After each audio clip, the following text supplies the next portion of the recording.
Welcome to the second session in our K4 Reading Institute, Guided Reading, Point of Need Support for All Readers. My name is Sally Carlin, and I'm the English Language Arts Curriculum Facilitator for our primary centers. I'm glad you're here. Take a moment to consider this quote. Once you learn to read, you will be forever free. This quote equates reading with freedom.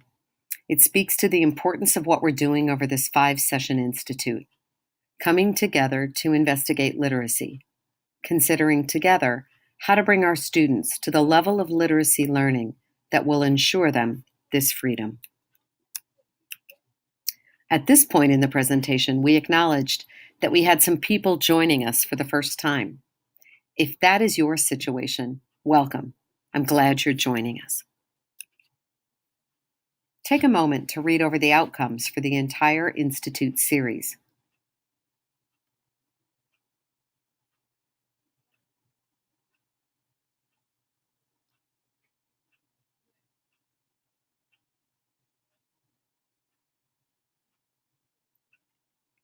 This is our roadmap for the journey we'll take together.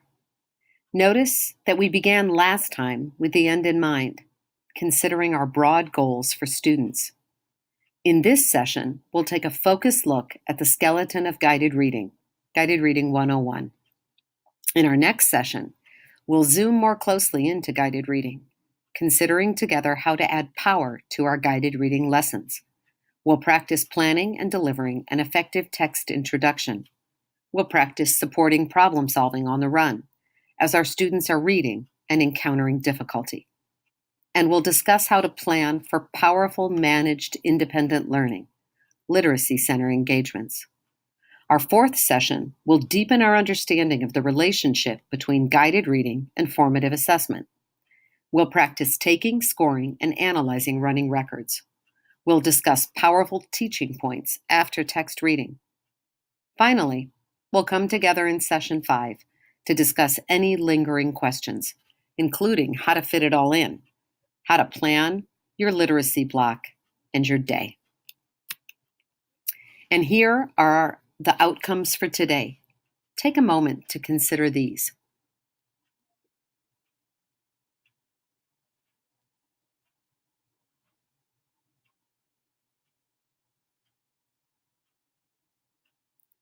We'll open by defining guided reading, what it is. We'll provide some context by considering first where guided reading fits in the balanced literacy framework of instructional strategies. As we do this, it will become apparent just why guided reading matters, why it's so powerful. We'll go section by section through the parts of a guided reading lesson, making clear which parts are options and which are absolute definitive musts. In terms of management, we'll talk about centers next time. For this session, we'll discuss what needs to happen up front to allow you to teach. We'll discuss grouping students and the tools you need at your fingertips. We'll watch 2 short video clips of guided reading teachers in action. These, again, are our norms. Take a look at these for a minute.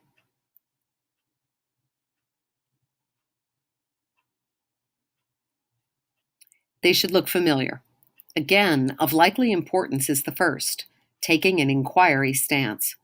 Some of us have been doing guided reading for some time now.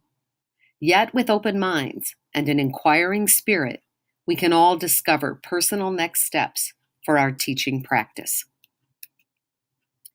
This slide presents feedback from your colleagues for session 1. It's in the form of pluses, things that worked well last session, and deltas, things we need to try to change. Take a look at this feedback for a moment.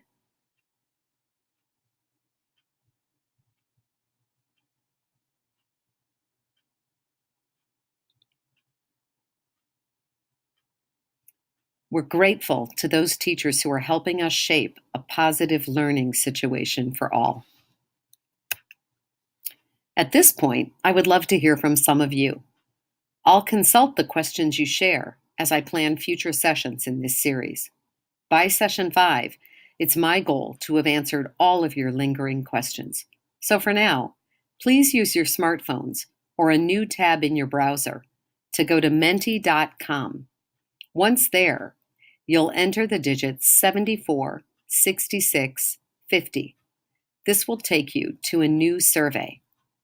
Share with us what's on top for you right now. What are your top concerns and questions about guided reading? Thank you. Now, on to talking guided reading. Take a minute to read over the definitions on this slide. Pay attention to words and phrases that strike you as important. Think about what these keywords imply about what might occur or be a feature in classrooms where guided reading is a true priority.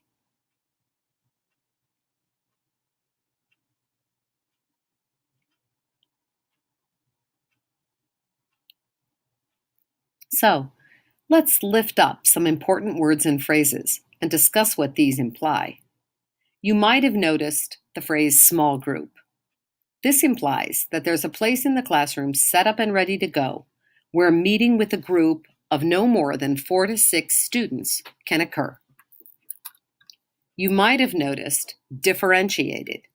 This implies that groups are set up for a purpose and that materials will vary from group to group. One would expect to see tubs or book boxes for each group's differing materials. One might also expect to see a binder for organizing differentiated lesson plans. You might have noticed the phrase focused on specific needs. This implies that lessons are intense and purposeful. One would expect to see lesson plans for each group seen. And finally, you might have noticed the phrase accelerating progress. As we'll see, guided reading is the place where acceleration occurs most easily. One might expect to see running records and book logs to track student progress in an ongoing and formative way. So, that's what guided reading is, a powerful small group approach to differentiated reading instruction. But where does guided reading fit within the bank of instructional strategies presented by our core programs? We used analogies last time to discuss the reading process, track lighting, and a well-woven rope. Today, our analogy is learning to ride a bike. Our balanced literacy framework maps directly onto this bike learning process. The first stage in learning anything is to observe proficient practitioners. So, in learning to read, as in learning to ride a bike, we begin by watching the task done fluently and well. During read aloud, as in toting a child in a bike seat, it is the adult, the teacher, who does the work. The child comes to both enjoy the task and desire to join the community of riders during this powerful stage. In shared reading, as in tandem bike riding, the child begins to join the work in progress. The child chimes in on the reading as he or she is able. The child exits the group of active participants at will also. The reading continues regardless, as the adult still does much of the reading work. It is in shared reading that the adult teaches the child much about the process, whether it is balance in bike riding or strategy use in reading. To revisit last session's strategy content, the child moves to partial control of strategies during shared reading. In guided reading, the child begins to move to full control of the process. As in the picture with the hovering adult, the child in guided reading is actually doing all of the reading work. The adult is nearby, however, to grab the handlebars if necessary. Finally, in independent reading, the child moves to full control with automaticity. Wide, easy reading cements reading skill. As children ride their bikes daily, they learn to navigate gravel and mud, sharp turns, and rough patches. Similarly, it is in daily, wide, easy reading that the child learns to utilize the full repertoire of reading strategies and behaviors with fluency and ease. Note in this graphic that guided reading is the bridge between shared reading and the end goal. Guided reading is the place where full control develops. It is the essential bridge. At this point in the afternoon, teachers worked on an activity that helped to cement their understanding of the literacy framework and the place of guided reading within it. They considered the handout entitled Name That Framework Element, uploaded with this presentation in Google Classroom. In small groups, they read over and discussed the descriptions of each framework element. They decided which element fit best with each description. In some cases, they chose more than one. Take a moment now to do the same. Look over the descriptors. Which framework element in your mind, listed across the top of the sheet, does each descriptor exemplify? This slide presents the answers. It presents an occasion for a lot of thought and discussion. Take a look at the reading aloud column. Look at those bullets. Let's point out some references to our content from the first session. This column emphasizes the brightening of the structural cueing system bulb that comes with lots of reading aloud. Some teachers commented on the third bullet in this column, suggesting that modeling of beyond the text strategies occurs also in shared reading, and it does. Look at the shared reading column for a moment.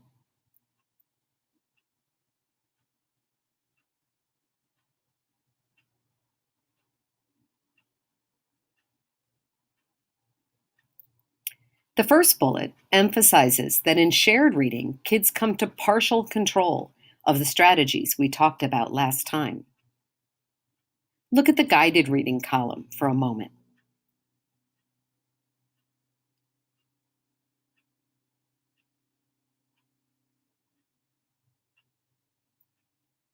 We mentioned the second bullet, the ZPD, where kids are in their optimal learning zone. We discussed the fact that 90% refers to 90% accuracy on a running record, to the fact that in guided reading, texts should be at the instructional level for our students, between 90 and 94% accuracy on a running record. 10% refers to the fact that in guided reading, the students should have to do some problem solving on about 10% of the text. Finally, take a look at the independent reading column.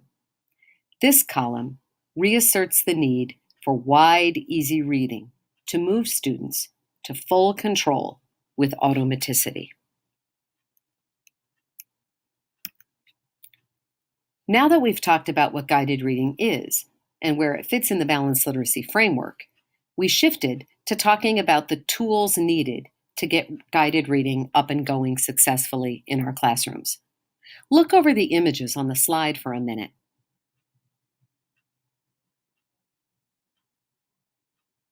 Some of the tools shown on this slide were represented in the training room at a mock guided reading table.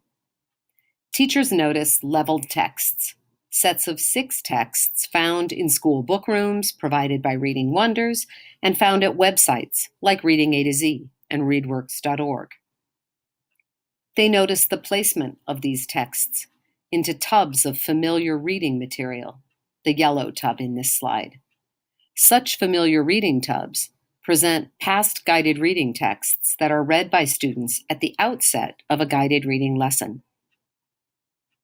I directed teachers' attention at this point to their handout packet, to the lesson plan templates pictured here, one for a single lesson and another for a week's worth of lessons, and to the note-taking sheet also pictured, used for anecdotal notes taken by the teacher during guided reading. You'll find these handouts uploaded in Google Classroom, along with this presentation. We discussed at this point the magnetic letters, whiteboard, and alphabet linking chart, also pictured in this slide. We'll talk more about the impact these tools have on our teaching next session. Finally, we mentioned the presence of reading response journals, also used to add power to our lessons. This slide illustrates a guided reading binder, a staple found in most classrooms of teachers dedicated to guided reading. Look over the list of needed materials.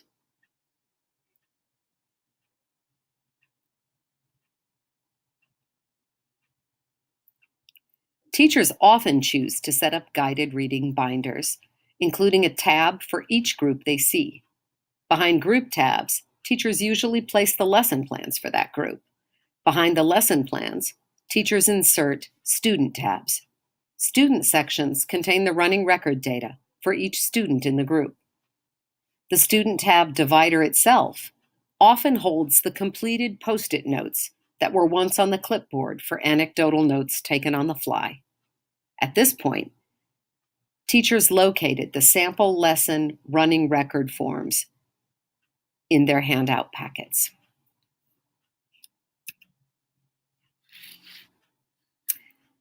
At this point in the afternoon, we touched upon the setting up of groups to facilitate guided reading. Look over the information presented on this slide, including the quote on the top right. Truly, we can make setting up groups harder than it needs to be. Teachers can use M-Class tools to group their kiddos into homogeneous groups. They can use NWEA tools. Whatever data teachers use, groups will likely not be formed perfectly. Often there will be outliers, students who do not seem to fit perfectly into any group. Because teachers cannot easily manage more than five guided reading groups, we group students as best we can. We put outliers with the closest group. Back in the early 90s, when I was taught to do guided reading by Gesu Pinnell and her people directly, I was told to rank my students by any means I could, using teacher judgment, to rank them highest to lowest or lowest to highest, and to draw lines lopping off 5 groups. The idea was to make initial grouping as easy as possible. After all, once you teach guided reading, you assess formatively every day. You take ongoing running records and find mistakes in grouping and move students around anyway. The point is to get going, to do our best at forming initial groups, and to get to the teaching as soon as possible. The groups will work themselves out. This slide addresses concerns in lesson planning. Because guided reading is the place for easy differentiation of our reading instruction, written lesson plans, which differ for each group, are developed. Take a look at the bullets on this slide.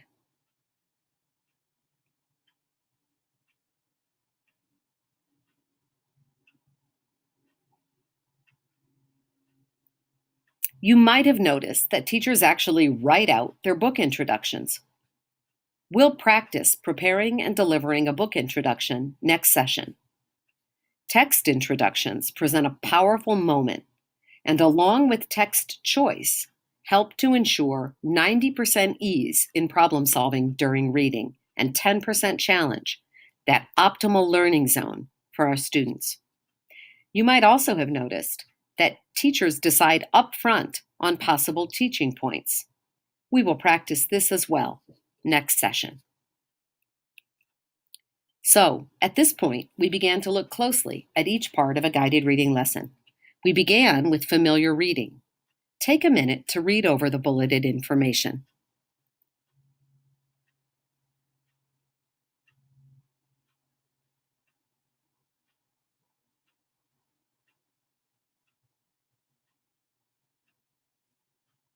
When students are called to the guided reading table, the teacher has ready a familiar reading book tub filled with texts already read in guided reading by this particular group. Familiar reading lasts no more than 5 minutes. Yet, as our earlier discussion of independent reading emphasized, the high success reading offered at this time is powerful in cementing strategy use. It is during this time that teachers often take one running record on the text read by the group the day before. Teachers often place a Post-it note on the student tab in their guided reading binder for the student who will be getting that day's running record. They move the Post-it note to the next student's tab in the binder after the running record is taken. Familiar reading is an important segment of the guided reading lesson, yet it is not illustrated in the video clips we'll watch later. If a teacher chooses not to include the familiar reading segment as part of the daily guided reading, principals might legitimately wonder about the choice. Principals might ask when that teacher conducts running records and checks in an ongoing way on their instruction and on students' progress. Noting the absence of familiar reading, principals might also inquire about when that teacher fits in their independent reading segment. A teacher might schedule wide independent reading, including from familiar reading tubs, first thing every morning as part of ongoing morning work. A teacher might conduct daily running records during this morning independent reading time. If the teacher accomplishes both of these goals at another time of the day, such as first thing in the morning, that teacher might choose not to begin guided reading with familiar reading. Teachers have some choice. Next, we move on to the word bank segment. Please read over this brief slide.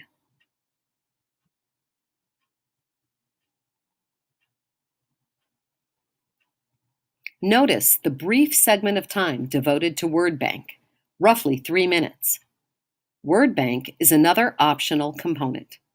Teachers include word bank for groups who struggle with sight word recognition, who could use some additional practice. During this segment, teachers provide practice with index card rapid reading or whiteboard rapid writing. They briefly teach to address 1 or 2 miscues that arise. We'll talk next session about ways to make this instruction powerful. Here we considered the word study segment of the guided reading lesson. Read over the information on word study for a moment.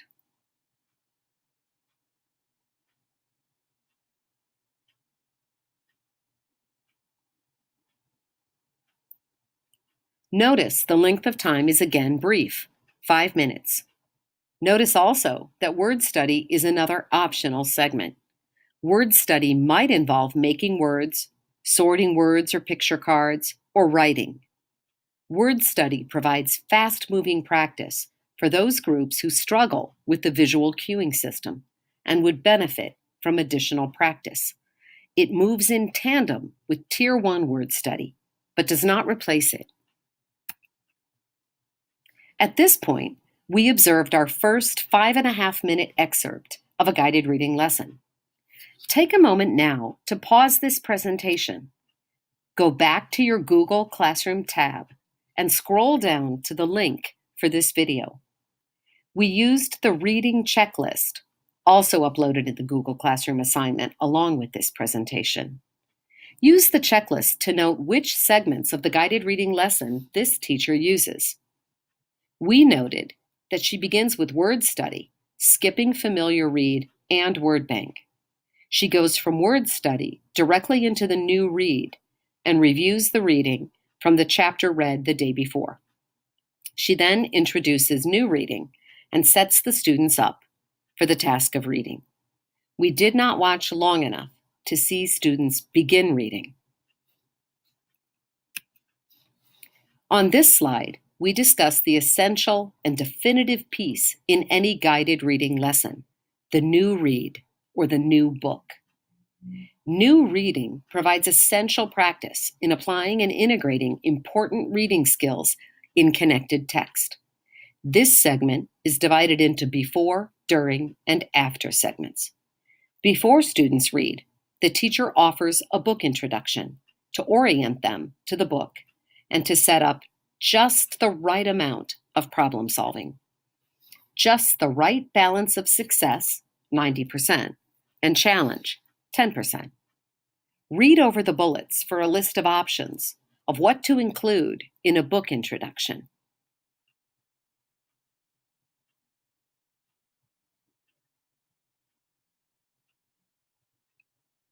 We'll practice these next session.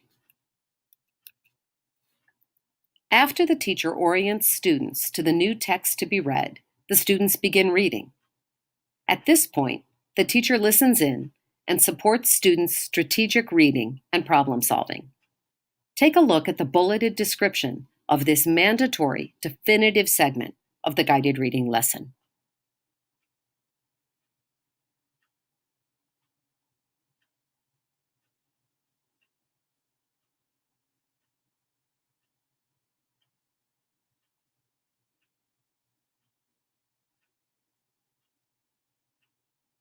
Notice that teachers manage the challenge of listening in to as many as 6 students in various ways. Some teachers target one student to get special attention on a given day. These teachers rotate target students to ensure that over time, all students are supported and observed. Notice that the reading can be configured in a variety of ways. The teacher may choose to set up reading with a brief section of reading aloud. The teacher may conduct a few pages as shared reading. The teacher may stagger the start of oral reading on the part of students so that students do not lean on one another too much. The teacher may ask for silent reading, tapping in front of students as he or she wishes students to begin reading aloud.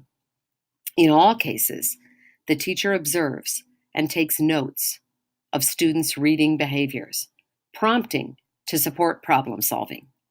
The teacher looks for teaching points to bring up at the end of the lesson. This slide refers to the types of teaching behaviors that teachers use in a guided reading lesson. These are the 3 options. We'll practice these next session. At this point, we observed approximately 5 minutes of another guided reading lesson, this time a first grade lesson. Take a moment again to pause this presentation. Go back to your Google Classroom tab and scroll down to the link for this second video. Again, we use the reading checklist uploaded in the Google Classroom to note which segments of the guided reading lesson this teacher uses. We noted that she begins with word bank, skipping familiar reading, and having students rapidly write the high-frequency words. She goes from word bank directly into the new read and introduces the text, providing a statement of gist and taking a picture walk, which emphasizes the pictures and the meaning cueing system. She presents only one tricky word, the word roared. We then watch the very beginning segment of her students' reading. We spent some time afterward discussing the absence of teaching when students miswrote the word bank words.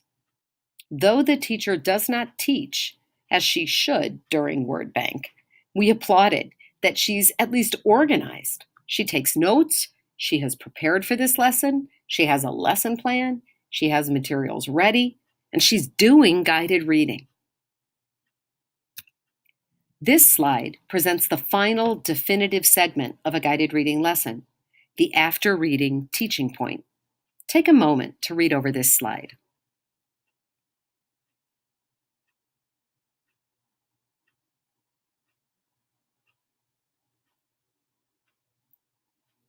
Notice that teaching points are few, 1 or 2. They often involve explicit praise, naming and reinforcing strategies the teacher saw students tentatively use during the reading. Notice that teaching points are not about correcting each and every error. They are not corrective in nature. They aren't about getting things right. Rather, they are feed forward. They reinforce taught strategies such as monitoring and self-correcting, going back and rereading, strategies that we know will help students with all future reading. We'll practice choosing and making powerful teaching points in the next 2 sessions. This slide presents a list of indicators that a guided reading lesson was a success. You'll find this handout uploaded along with this presentation in the Google Classroom. Take a minute to look over these indicators.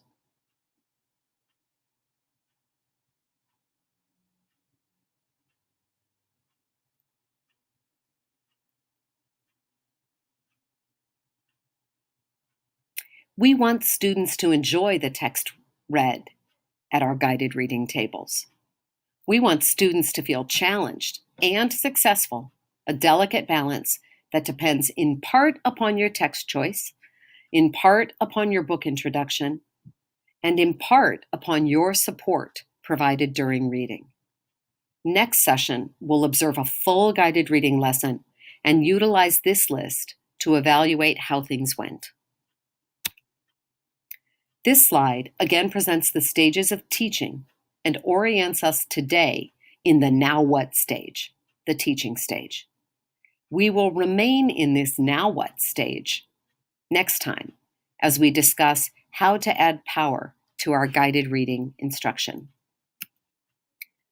The extended learning opportunity, the ELO from this session, invited teachers to use a guided reading lesson plan sheet, either one of the lesson plans provided or one of their own, to plan their guided reading instruction over the next couple of weeks.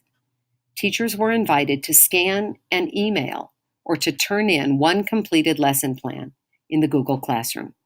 You are invited to do the same. This slide celebrates just a few of the many ELOs from session 1. You are all doing amazing work. We ended with this final quote: "He that loves reading has everything within his reach." It re-emphasizes the power and importance in what we are exploring through this institute. Finally, I ask teachers to please respond to a Google form sent out asking for feedback. You are invited to email me your thoughts or complete this additional assignment in the Google Classroom. What seemed important from today? What implication is there for your practice? What might you take on right away? Thank you for learning alongside us, and see you next time.